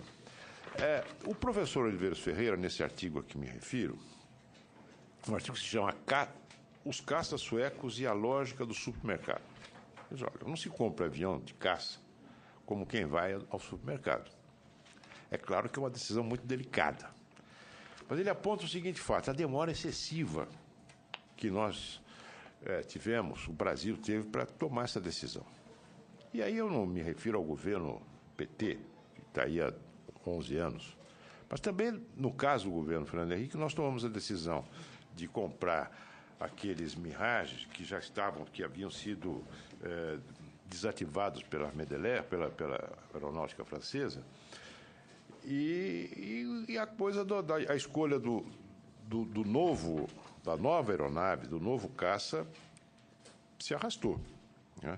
Em 2009, o presidente Lula chegou a anunciar a compra dos aviões da Dassault. Né? Em 2009 anunciou. Depois, não se sabe por que, voltaram atrás. Eu queria saber um pouco esse episódio. Por que anunciou e depois voltou atrás? Né? Eu não estou questionando a escolha do avião sueco. Pelo que me foi dito pelos senhores e pelo que li, me parece um avião mais adequado para a realidade brasileira e para as nossas necessidades, embora seja absolutamente leigo e tenha medo de avião. Mas, pelo que vi, penso que os franceses levavam em conta muito mais as necessidades deles de vendedores do que a nossa de compradores. Essa é uma análise que eu vi, inclusive, em articulistas da imprensa francesa. Né? Bom, mas o fato é que a demora foi muito longa. E nós nos encontramos hoje numa situação preocupante, e que foi levantada já na intervenção do senador Ferraço, que é esse intervalo. Né? O que vai acontecer durante o período em que nós ficaremos sem aviões de caça para a proteção do nosso espaço aéreo? Bom, a Suécia, evidentemente, não rejeitará um pedido de empréstimo. Ela tem interesse em alugar ou emprestar. Mas por quanto tempo? Por 1 ano, 2 anos, até que chegam os caças novos, não é? Farão isso antes que o contrato de compra esteja formalizado, assinado? São perguntas que o professor faz no seu artigo. Bom, e aí, os pilotos nossos têm treinamento para pilotar esses aviões? Não serão aviões da mesma geração que os Grimpas que nós vamos adotar, que nós vamos adquirir. Eles estarão capacitados para operar esses aviões que serão serão emprestados? Quanto tempo de treinamento será necessário? Temos orçamento para isso? Para esse período de treinamento? Então, são questões que eu gostaria de colocar, porque estão aí já foram colocados pelo nosso presidente Ricardo Ferraço. Mas eu gostaria de insistir. Quanto ao problema do chamado embargo, possibilidade de embargo de componentes por parte de terceiros países, concordo com o brigadeiro José Augusto Crepaldi Afonso, que esse é um problema que poderá ocorrer, qualquer que seja a escolha. E aí o problema é nosso. Nós é que temos que ter condições de fabricar os motores, desenvolver a nossa tecnologia. Aí se coloca uma questão que não é própria, não é específica desse tema, que é a questão da continuidade dos nossos programas de capacitação. A continuidade dos nossos programas dos investimentos na nossa defesa, na nossa indústria de defesa. Não é? Porque o que eu vejo, e aí é que a questão da defesa nacional é muito maltratada pelo mundo político. Nós não temos aqui, entre nós, uma compreensão de que programas que levem a capacitação do nosso país para a sua defesa e que gerem também subprodutos vitais para o desenvolvimento do mundo civil, digamos assim, exigem tempo, exigem continuidade, exigem equipes que se capacitem ao longo do tempo. Não se faz isso de uma hora para outra. E aí a descontinuidade orçamentária, não é uma coisa dramática. Isso vale para o motor, vale para o aviônica, vale para o que for. Então, essa é uma questão, meu caro senador Ferraz, o senhor vai ter ainda esse ano aqui pela frente na comissão. Eu acho que isso tinha que ser objeto de um grande acordo, um grande pacto nacional, político. Não é? Nós não podemos permitir que este setor, assim como outros, mas alguns setores vitais para a vida brasileira, fiquem sujeitos a esse tipo de oscilação. Nós não podemos viver de expediente nessa matéria. Não é? Bem, agora, voltando ao nosso caça, eu queria fazer algumas perguntas também específicas. São 36 caças, se eu não me engano, que serão adquiridos. Isso. Eles são suficientes, na opinião dos senhores, para a dimensão de um país continental como o nosso? O problema da autonomia de voo, eu vi, me perdoem se disseram ou não registrei, mas há críticas sobre a baixa autonomia de voo dessa aeronave. Não é? É possível compensar essa desvantagem, se essa desvantagem é real, com a nossa, enfim, diante da nossa dimensão continental? Procede a informação de que os novos caças não pousam em porta-aviões. Me refiro ao nosso São Paulo. E o Gripen? Outra questão que já foi, aliás, respondida por um executivo sueco nas páginas amarelas, mas eu gostaria que os senhores pudessem nos dar mais elementos. O fato de que o Gripen NG nunca participou de combate real. Não é? Isso foi apontado como uma desvantagem dessa aeronave. É uma desvantagem, não é? Como se compensaria isto? São essas perguntas que eu tenho que fazer, senhor presidente. Adicionando as questões aqui apresentadas pelo senador Aloysio Nunes Ferreira, a pergunta é a seguinte: o Gripen é um projeto ou já é uma realidade? É um projeto, é uma realidade, e sendo uma realidade com experiência em países da dimensão do país, porque há informação de operação em países com dimensão muito inferior à dimensão continental do nosso país. Isso tem a ver com raio de alcance, tem a ver com autonomia, tem a ver com a necessidade e possibilidade desses equipamentos serem reabastecidos em voo. Quer dizer, todas essas características, elas são características que asseguram a Força Aérea Brasileira, a credibilidade e a reputação que a Força Aérea Brasileira está colocando nesta decisão. Existem questões do tipo assim: o novo modelo deve alcançar um raio de combate de 1.300 quilômetros, quando armado com mísseis e tanque externo, contra 800 quilômetros originais do atual Gripen CD, que é um avião de quarta geração, e o Gripen NG seria um avião de quinta geração. Né? De modo paralelo, o alcance do translado, aeronave desarmada, passaria de 3.200 km para 4.000 km.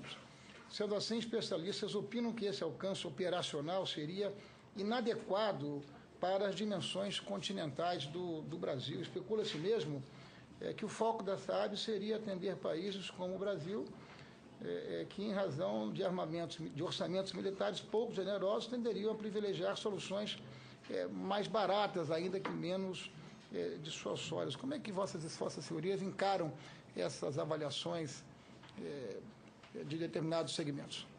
Bem, quanto ao raio de ação, né, foi falado aqui que raio de ação ARAR seria, mínimo que nós pedimos foi 300 milhas náuticas. E raio de ação ataque ao solo foi em torno de 500 milhas náuticas. Quanto é a milha náutica, comandante? É 1,8, mais ou menos. 1,8. Então, todas as três ofertantes atenderam a esse requisito.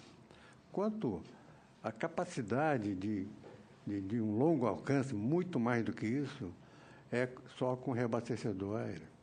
Podemos penetrar, podemos fazer uma missão de ataque ao solo a mais de 1.500 milhas com reabastecimento de voo. Isso acontece com quase todos os aviões hoje em dia no mundo inteiro, né? Só aumenta a radiação através do reabastecedor. E para isso mesmo que nós estamos empenhados nesse KC-390 como tático e também outro reabastecedor estratégico que nós vamos chamar de KC-X2, que já está andando, né? O senador perguntou sobre essa decisão prolongada, né? Realmente, em 2002, nós tínhamos decisão já pronta para a presidenta, não foi tomada, estava na mudança do governo e tal. Em 2009, realmente, o presidente chegou a anunciar em setembro, mas nós alertamos ao presidente que o processo não estava encerrado ainda. Tanto é que o relatório só saiu em janeiro de 2010. Por quê?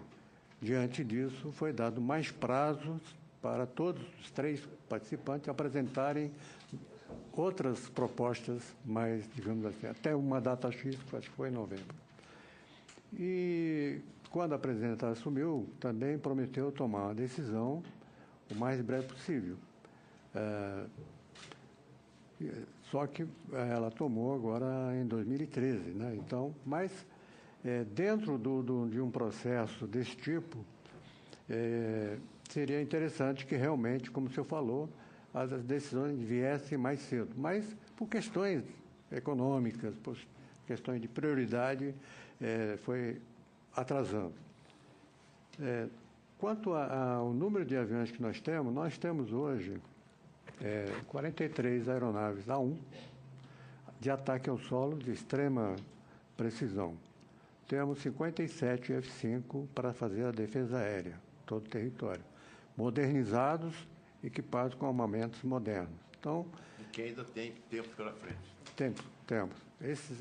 O F-5, por exemplo, nós vamos pensar em desativar a partir de 2025. Sim. E o A1 a partir de 2030. Né? Então, o ciclo de vida está assim delimitado. Mas nós vamos adquirir agora 36 aeronaves e, com certeza, outros virão depois para substituir F-5 e A1 que vão ser desativados ao longo dos próximos 20 anos, 15 anos. Quanto à vinda da aeronave sueco de quarta geração, que é o ACID, os pilotos não vão ter dificuldade. Não, absolutamente. É pegar isso aí. Não é bem pegar isso aí. Precisa fazer um curso, né? Tem que ter um mínimo de hora de voo para ter uma capacidade operacional para operar esses aviões. Porque não é simplesmente voar, é preciso aplicar a plataforma como plataforma de armas. Mas isso não vai levar mais de um ano, entendeu? E não há problema orçamentário para isso? Tem condição então, já nesse ano, o comandante da Força Aérea Sueca, né, embora o contrato ainda não esteja finalizado, ele já ofereceu para que nós, 2 pilotos, fossem agora em agosto já começar a fazer treinamento no Gripen deles lá. Né? Então, quanto a isso, o senhor pode ficar tranquilo que a gente tem soluções, digamos assim. Os equipamentos reabastecedores, o cronograma está combinado com a aquisição, de modo que em 2018, quando os aviões começarem a ser o que aconteceu, nós temos 630 reabastecedor, né? Nós tínhamos também o 707 reabastecedor cargueiro. Só que em 2013 nós desativamos esse reabastecedor 707 por problema de segurança, né?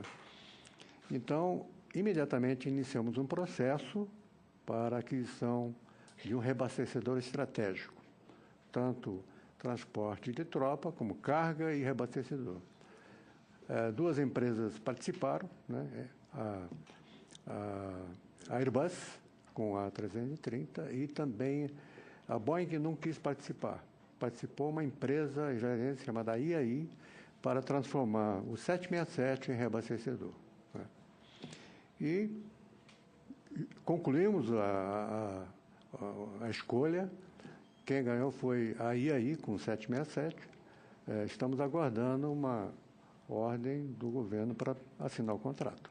A expectativa é que, com a chegada dos Gripens NG, esses equipamentos reabastecedores, fundamentais para que eles possam cumprir suas missões com autonomia, estejam também disponíveis. Exatamente. E também KC-390, né, que que a nossa Embraer está fabricando, que em 2016 deverá entrar na linha de produção. Esses terão capacidade de carga, pessoas e também de reabastecimento no ar. O Gripen NG pode ser reabastecido no ar? Pode ser reabastecido nessas aeronaves. Perfeito. Não sei se eu respondi todas as questões que... Senadora Ana Amélia, a palavra de Vossa Excelência. Seguido, senador Eduardo Suplicy.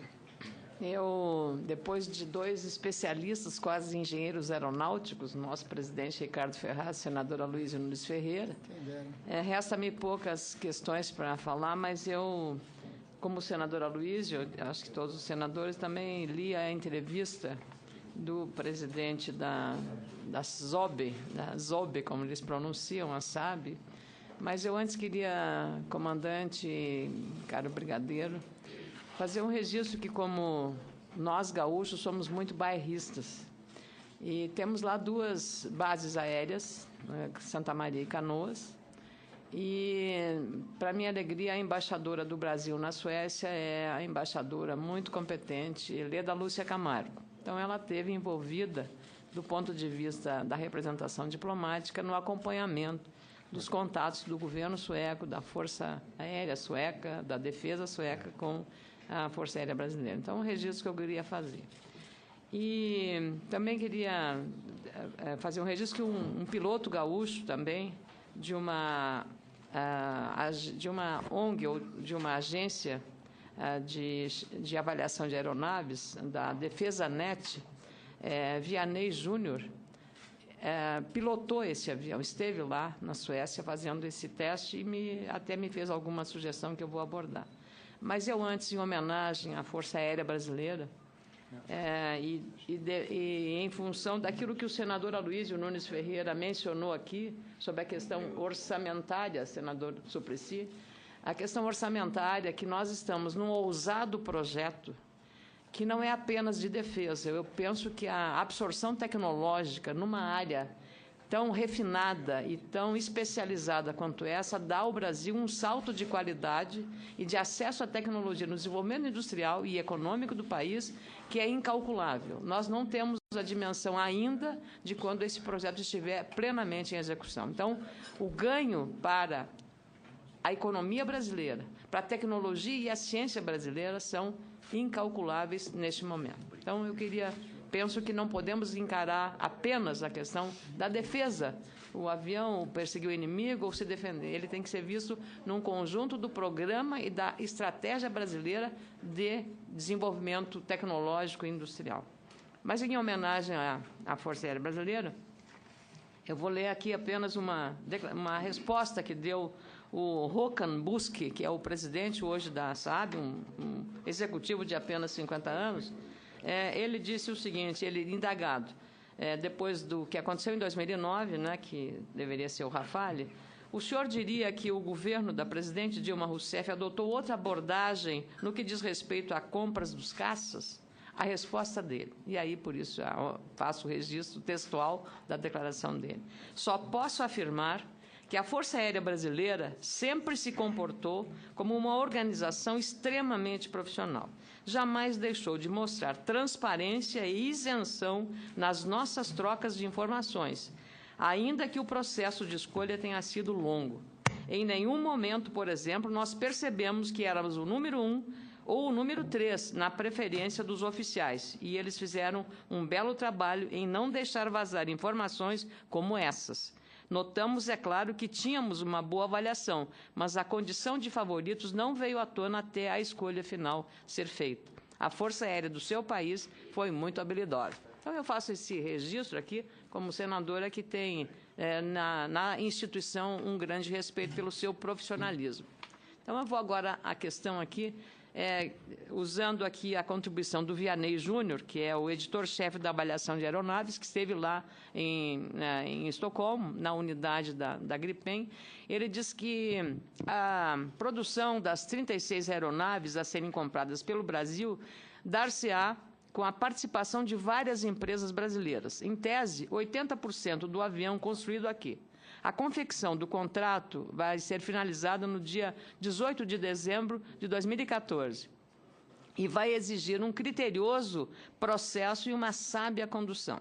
Muito há de ser discutido no momento em que o que foi oferecido nas propostas possa migrar de forma real e concreta para um contrato que resguarde os interesses nacionais e respeite prazos e qualidade prometidos.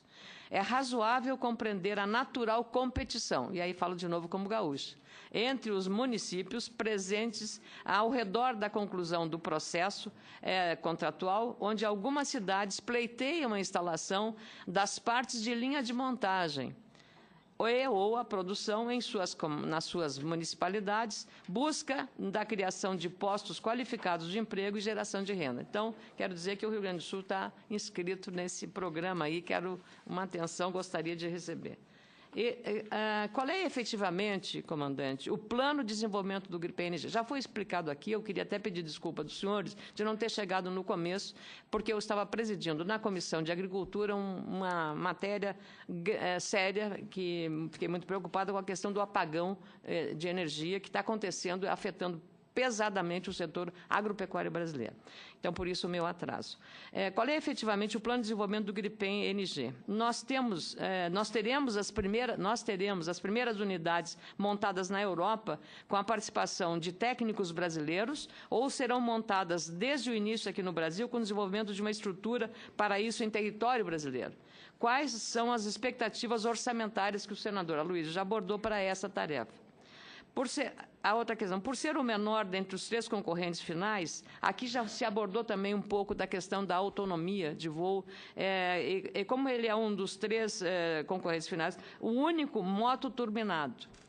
O Gripen teria capacidade de carga menor, de menor quantidade de combustível na aeronave, o que poderia comprometer a autonomia já referida aqui nas 2 perguntas dos 2 senadores. Como será concebida essa capacidade de combustível diante, também referido aqui, da dimensão continental do nosso Brasil, bem distintas da Suécia, que é um país pequeno, territorialmente falando. Para alcançar todo o território nacional, seria necessário o reabastecimento em voo, também já mencionado. Como é o planejamento da Força Aérea Brasileira no que concerne a essa particularidade operacional? A outra questão é a expectativa de produção de uma versão naval. Também se falou aqui do Gripen-NG, o projeto FX2 englobaria também essa necessidade ou será preciso um novo acordo ou um novo contrato para a concepção e a produção de aeronaves, o senador Aloysio falou isso, para o nosso navio aeródromo São Paulo e para a aviação naval em geral? E também aqui, uma vez que se pretende montar as unidades do Gripen-NG em território brasileiro, a expectativa de produção aqui para exportação, por exemplo, a países sul-americanos, quais seriam os mercados mais imediatamente interessados nessa, porque é também uma aposta da própria sueca que detém a tecnologia. O Gripen-NG será uma aeronave capaz de concorrer internacionalmente, dado todas as características que aqui foram expostas pelos senhores, quais mercados poderiam ser alcançados para a exportação de aeronaves brasileiras, exceto a região latino-americana? Muito obrigado. Eu anotei aqui essa pergunta, mas não sei se eu... Ficou no caminho, brigadeiro, me permita a interrupção.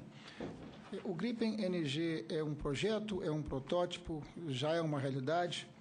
Ele atua em algum país da dimensão continental do nosso país? Essa pergunta ficou, eu gostaria que Vossa Senhoria pudesse Vou responder. abordar esse tema. Gripe NG tem só uma prova conceitual.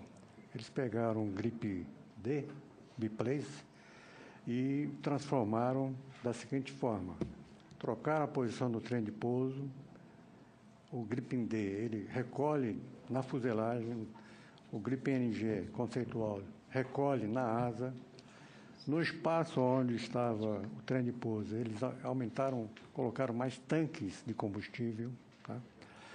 E reforçaram a estrutura do trem. Então, ele está voando, já tem quase 250 horas de voo voando. O que eu quero dizer é que o Gripen NG vai sair o protótipo ainda, provavelmente ano que vem. Porém, Gripen NG é um derivativo do Gripen C&D. É igual o Super Hornet. Super Hornet é um avião que derivou do F-18 Hornet. Então, quanto a gargalo tecnológico, praticamente não existe, né? Eles trocaram o motor, deram mais potência. A senhora disse que o nosso companheiro voou lá, o Gripen. Eu também voei o Gripen, mas isso foi em 97. Voei o Gripen B lá. Então, de maneira que essa preocupação de o avião não ter e ser desenvolvido, eu acho que não é problema, e sim solução. Para um país que quer se capacitar, como o Brasil, é uma solução a gente desenvolver, junto com eles, aprender e receber transferência de tecnologia fazendo juntos. E a questão dele ser um equipamento adequado e apropriado para países com pequena dimensão territorial, diferentemente não tenha dúvida, da nossa realidade? Tudo isso, senador, foi analisado. Os 3 aviões atenderam o nosso requisito, que foi feito pelo Estado-Maior, de maneira que atende plenamente às nossas necessidades. Tá? Agora perdi a versão naval, né?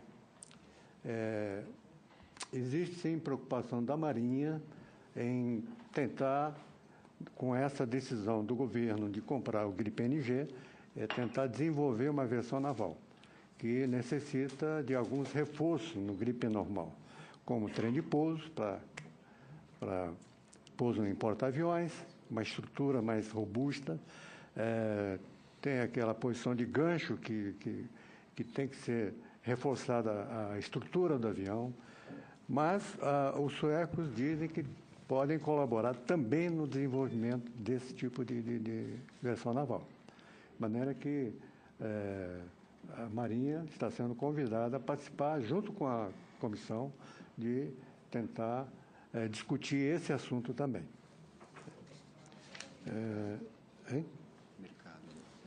O mercado. Isso está na proposta, mercado sul-americano, né? E outros mercados, como a África, e também onde o Brasil tem penetração.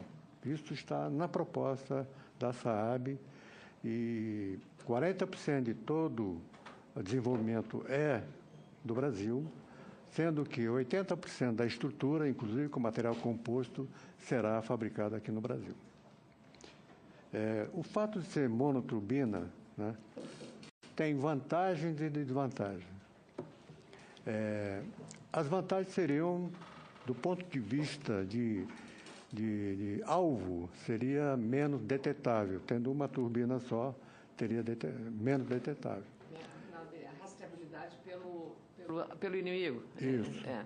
Então, essas dificuldades, por exemplo, aí a desvantagem seria só tem uma turbina. Se perder uma turbina, o piloto vai ter que se ejetar. Mas, para isso, então, o Gripen tem vários equipamentos, guerra eletrônica, né, que faz com que compense esse tipo de coisa.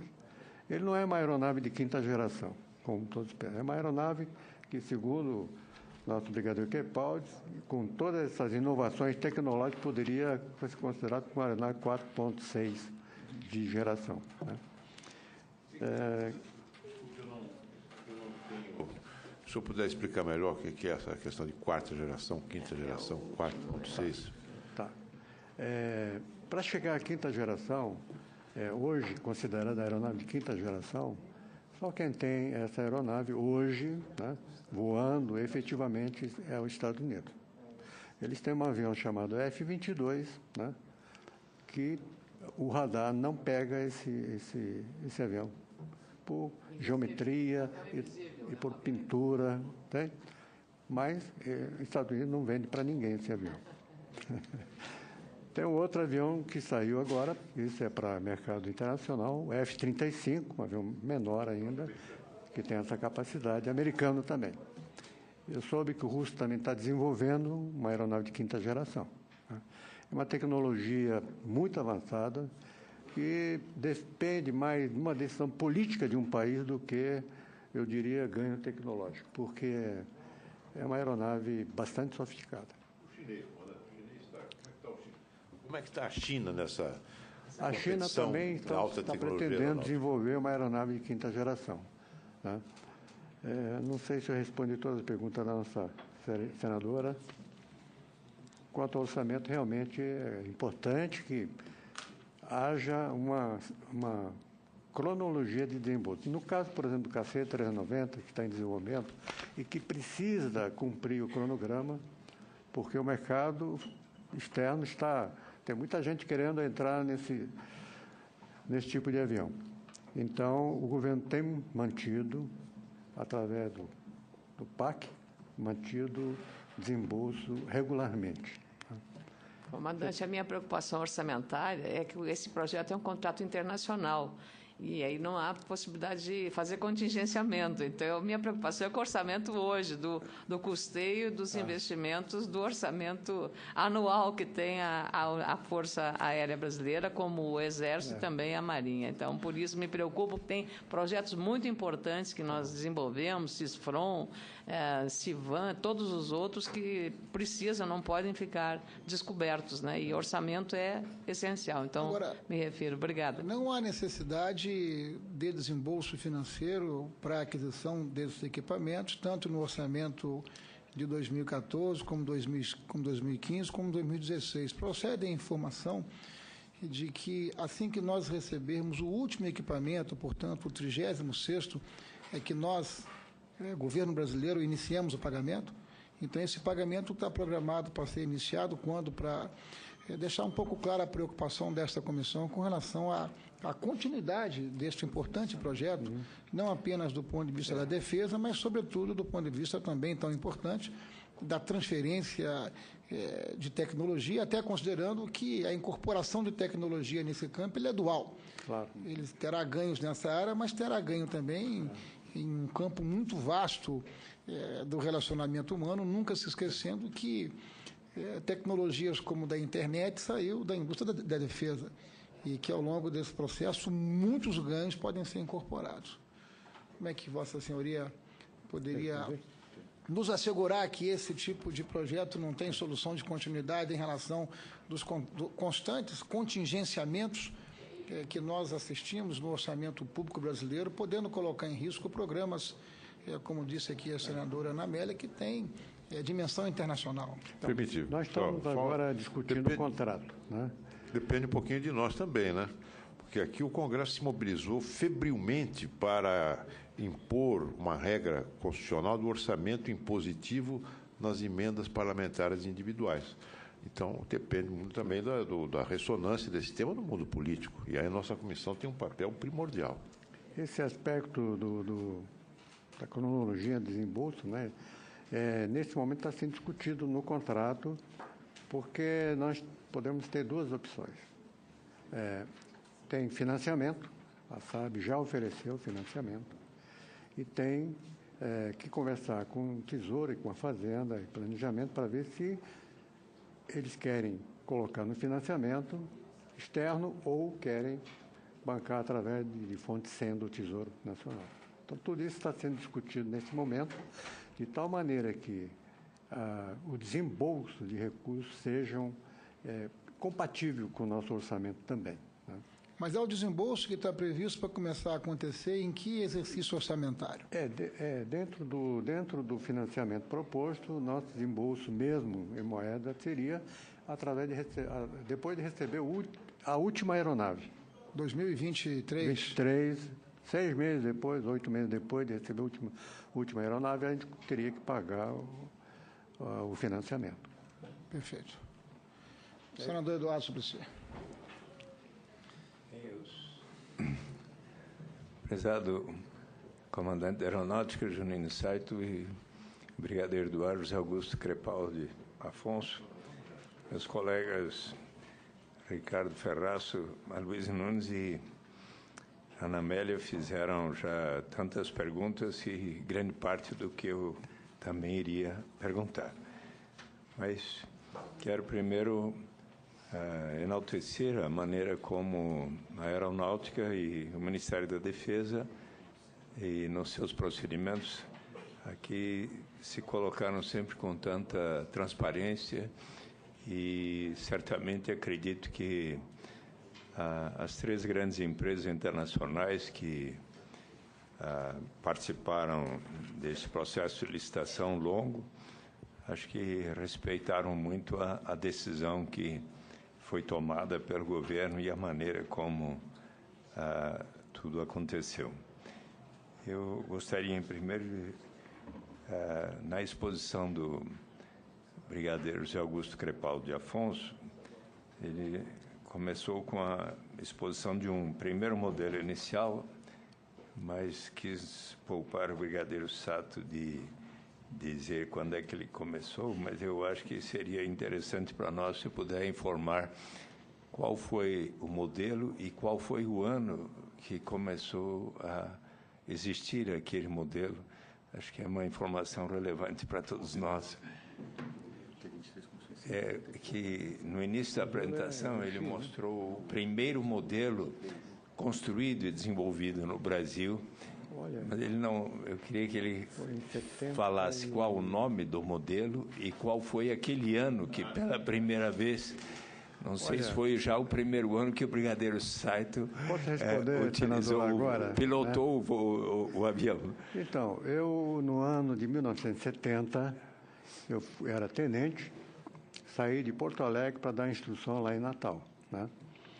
E, naquela época, a instrução lá em Natal estava sendo feita pelo T-23, que a gente chamava de Uirapuru. Era o avião básico para começar a aprender a pilotagem mesmo. Sim. E eu fiz o curso rapidamente, porque eu já tinha bastante experiência de voo, e fui ser instrutor lá dessa máquina. Foi em 70. Muito bem.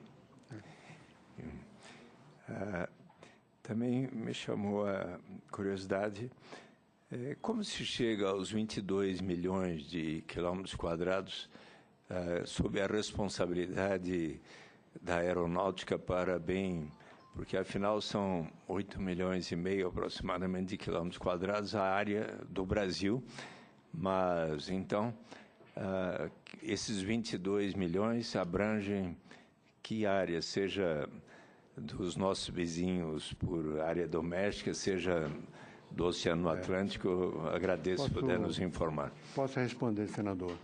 São 8,5 milhões de quilômetros quadrados no nosso território, mais 4,5 milhões de quilômetros quadrados da zona exclusiva econômica nossa, e nós vamos até o meridiano 10 graus para efeito de controle do espaço aéreo, prestação de serviço de controle e também de busca e salvamento. Sim.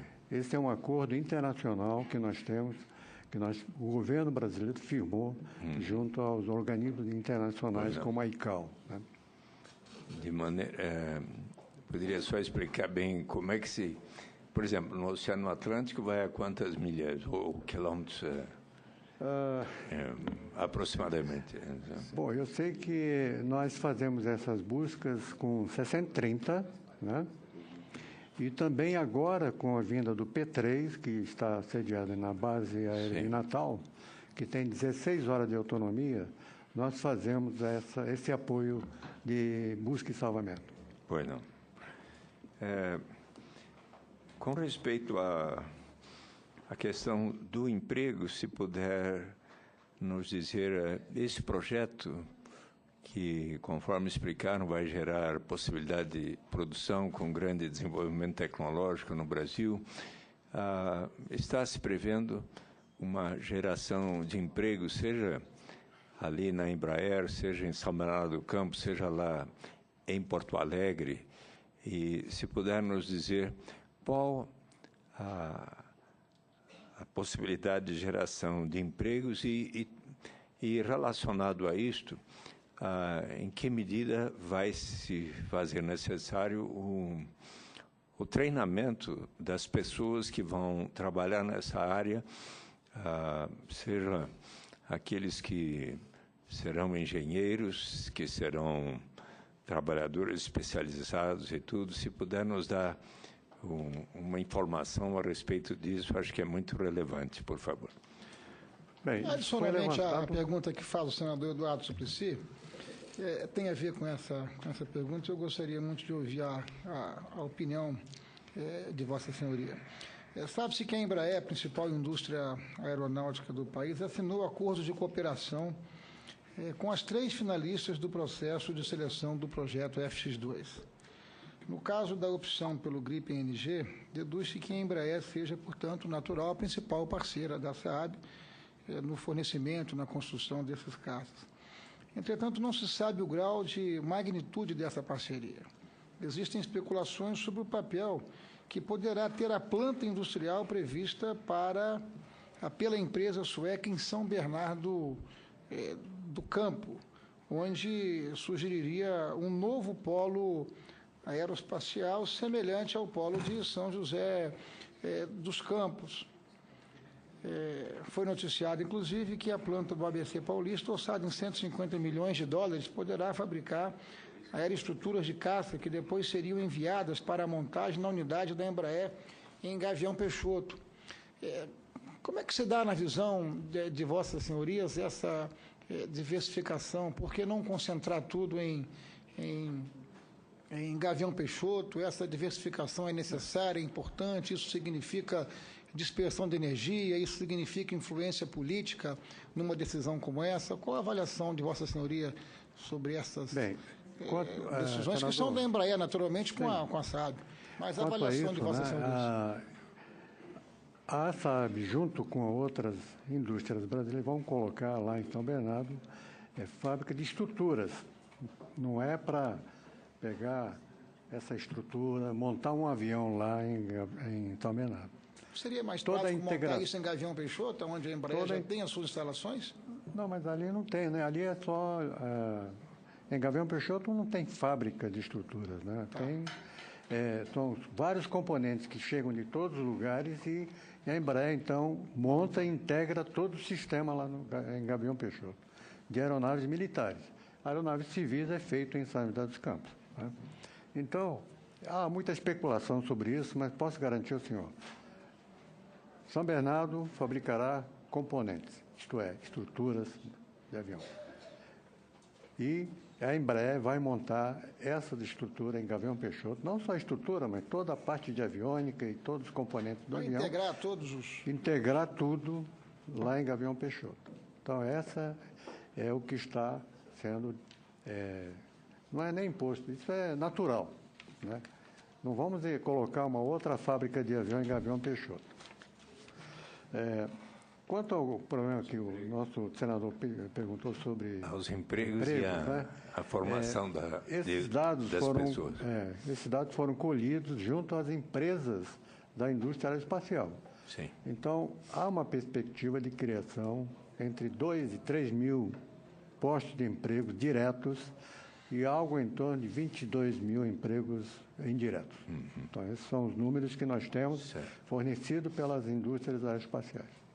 E teria uma ideia da necessidade de formação especializada para estas pessoas que vão trabalhar e em que níveis? Sim, tem pessoas especializadas e tem pessoas que vão ser especializadas, né? Naturalmente é um projeto novo, né?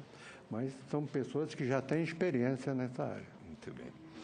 Eu agradeço também, se puder nos informar, foi referido a questão da importância no orçamento. Bom, qual seria o valor do projeto da construção dos 36 aviões Gripens em relação ao orçamento total da Aeronáutica e da Defesa, para que tenhamos uma ideia disto no orçamento brasileiro, por favor. Isso é uma discussão que está sendo feita para escalonamento do pagamento desse negócio. Sim. Mas eu acredito que fica em torno de 500 milhões, né, por ano, o desembolso. Né? Ao longo de quantos anos? Ao longo de 6 ou 7 anos. Certo. Né? 9 anos. Né? E isso em relação ao valor dos gastos anuais, por exemplo, do orçamento da aeronáutica, só para ter uma ideia, assim. Isso representaria, digamos, em percentual, representaria menos de 10%. Menos de 10%. Muito bem. Eu gostaria de fazer uma pergunta sobre algo que o senador Jorge Viana comentou aqui antes de precisar sair, mas ainda hoje cedo na Rádio CBN eu vi que aviões da FAB, ou não sei se um ou mais, estão se deslocando para Rondônia e Acre. Os senadores de Rondônia e Acre não estão aqui neste momento, muitos se preocupando lá com a situação. Acho que eu gostaria de fazer uma pergunta e, inclusive, enaltecer a contribuição da FAB neste esforço diante daquilo que nos falou o senador Jorge Viana, as inundações e dificuldades que estão havendo ali nestes 2 estados que merecem a solidariedade de todos nós. Portanto, se puder nos falar uma palavra de como a FAB está se mobilizando para agir em atenção à população daqueles estados tão atingidos pelas fortes chuvas, acho que seria importante. Obrigado. Nós temos um 630 na área, né, lá em Porto Velho, mas a estrada não está totalmente bloqueada ainda. Né? E agora mesmo a Defesa Civil, lá de Rondônia, pediu para transportar barracas do Rio de Janeiro para lá. Então, estão mobilizando aeronaves para isso. No momento em que... E também levamos aqui de Brasília em torno de 30 a 40 bombeiros para ajudar a Defesa Civil lá em Rondônia, Porto Velho. Então, essas são ajudas que, no momento, parece que estão adequadas, digamos assim. Também. Tá? Muito obrigado. Brigadeiro, do ponto de vista objetivo, o que foi oferecido pela SAAB em termos de transferência de tecnologia que não teria, ou que não foi oferecido pelos concorrentes, que na avaliação da Força Aérea Brasileira foi decisivo? O que foi oferecido pela SAAB que não foi oferecido pelas demais? Brigadeiro, pode ter... Quais são as diferenças básicas e fundamentais das propostas no que pese à transferência de tecnologia? Se o senhor lembra o slide que nós colocamos, aquela filosofia de domínio do conhecimento tecnológico, né, o domínio tecnológico. Então, essa oferta da SAAB, considerando a possibilidade de participar no desenvolvimento, então, porque a gente divide as competências e a capacidade de aplicar aquelas competências, os conhecimentos. Então, dentro dessa filosofia, era interessante que eu tivesse os conhecimentos, complementa um pouco a pergunta do senador Suplicy, no que se refere a treinamento de pessoal, de capacitação, naquelas áreas específicas que a indústria nacional determinou que precisaria ter conhecimento, e aplicar aquilo. Então, esse seria o grande diferencial. E, além disso, o acesso irrestrito aos dados das versões anteriores da aeronave, quer dizer, o senhor tem a possibilidade de acessar esses dados para efeito de conhecimento tecnológico e aplicação dessas competências e, por último, a garantia contratual da propriedade intelectual, que no último estágio, se o senhor detém a propriedade intelectual, o senhor faz o que o senhor quer com o seu projeto. E é isso que o Brigadeiro Saito já colocou, é a capacidade de eu atuar no software da aeronave. Hoje a gente acompanha essa questão da defesa cibernética, cada dia ela vai tomando uma proporção, seja em que aspecto o senhor considere. Então, a gente deter essa capacidade do software, ele é muito importante. Agora, as outras ofertas também eram muito boas. né? Eu acho que tem que deixar claro. E vou pedir autorização para o senhor, como eu digo para o senhor que as duas outras ofertas eram excelentes também, elas cumpriam os requisitos, como eles participam de outros processos, né, pelo mundo afora, o que ofereceram especificamente, eu prefiro para não prejudicar essas outras empresas, né? Mas eu posso dizer ao senhor que também atendia. Agora, o diferencial foi basicamente isso que eu coloquei ao senhor. Basicamente, acesso ao código-fonte. Exatamente. O que significa dizer que, se nós, brasileiros, no tempo, nos apropriarmos de tecnologia, nós podemos entrar na estrutura do desenvolvimento desse equipamento e agregar expertise, especialidades, coisas que possam atender a nossa realidade. É isso? Isso não foi oferecido pelos concorrentes da SAAB? Não, foi oferecido, mas um grau um pouco menor no que se refere... Eu vou fazer uma pergunta objetiva, me permita. Pois não. A SAAB ofereceu acesso ao código-fonte. A Boeing e a Dassault ofereceram esse mesmo nível de acesso? Não, o mesmo nível não. Ok. Eu acho que é basicamente isso. Quero consultar aqui os meus colegas, o deputado Aloysio, o senador Aloysio, me perdoe, o senador Eduardo Suplicy, a senadora Ana Amélia, algum questionamento, alguma pergunta?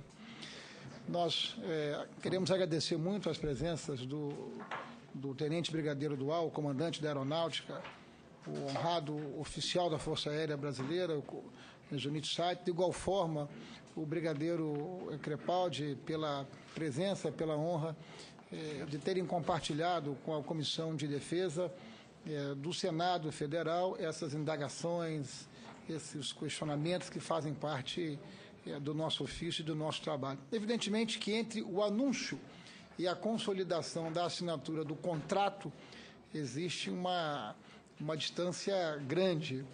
Existem promessas que nós queremos vê-las cumpridas na assinatura do contrato, relacionado a essas questões de transferência de tecnologia, e não apenas isso, também as chamadas compensações, que são os offset, direto ou indireto.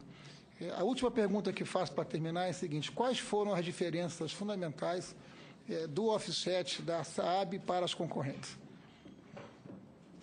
O que ofereceu, sendo o offset uma compensação natural, que tem um peso, creio que importante, numa decisão como essa, qual foi a diferença básica, Vossa Senhoria? Eu posso dizer, senador, o que a SAAB ofereceu? 170% de offset do valor do contrato. Portanto, dizer o que é offset? São compensações pela decisão que o país adota em relação àquele equipamento. Então, em relação à aquisição do equipamento, a empresa oferece um conjunto de compensações que o nosso comandante está definindo como 170% sobre os 4 bilhões e 500 milhões. E como se define, como se desdobra, porque 170% de 4 bilhões e meio são outros 6 bilhões. Como se define a aplicação desses 6 bilhões? Esse offset, naturalmente, depende do peso da transferência de tecnologia de um determinado componente. Isso é calculado de acordo com os critérios que a comissão tem lá, né? Você poderia explicar melhor, mas não vamos supor, esse item vale 500, então é 500. Não, esse item vale 500, mas dado a importância dessa tecnologia, ele tem que ter um peso de 4. Então, é assim que é calculado. Só para explicar para o senador Aloysio Nunes Ferreira, existe uma portaria da Defesa, a 764 do Ministério da Defesa, que determina que toda importação de bem ou serviço de natureza de defesa, o senhor demande uma compensação em função dessa importação desse bem ou serviço, seja compensação comercial, industrial, tecnológica. A Força Aérea, por tradição, ela se foca na compensação tecnológica e industrial. Então, é isso que o senador perguntou. Então, da mesma maneira, quando a gente colocou o pedido de oferta, foram muito claros os critérios. Eu quero projetos de offset na área de transferência de tecnologia e de cooperação industrial nas áreas seguintes. E, para cada área daquela, a gente fala, é importante para mim ter uma tecnologia no que se refere a fibra de carbono. Então, aquela valoração daquele projeto passa a ter um valor 5, que foi o que o brigadeiro faz a referência.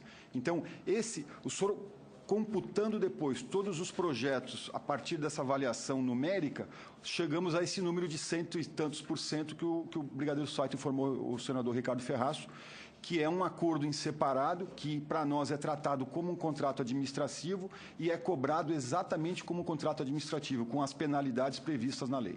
Ou seja, toda a configuração do offset é contratual. Sim, senhor. É um contrato administrativo com garantia financeira, nos moldes da Lei 866, e com sanções administrativas conforme os artigos da 866.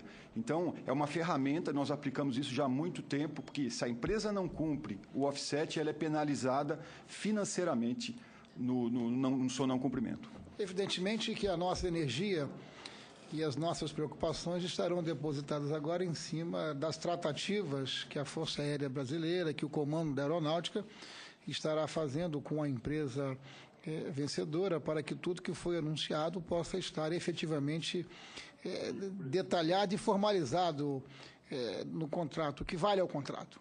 De modo objetivo é isso, né? Preto no branco, como diz aqui o senador Aloysio Nunes Ferreira, e a comissão, evidentemente, continuará acompanhando e continuará contando com os préstimos, com a boa vontade, com a frequente disponibilidade da Força Aérea Brasileira para que nós possamos somar esforços na direção de ver esse projeto oferecer os melhores resultados para a Força Aérea, o que significa oferecer os melhores resultados para a população brasileira.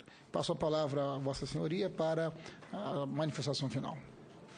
Senhor presidente, eu só tenho palavra de agradecimento por esta oportunidade de expor um assunto tão importante para a Força Aérea, mas também para a sociedade brasileira e principalmente para nossos parlamentares, né? Maneira como o senhor conduziu, deixou bem claro, eu acho que nós podemos expor com bastante transparência tudo aquilo que envolve esse programa.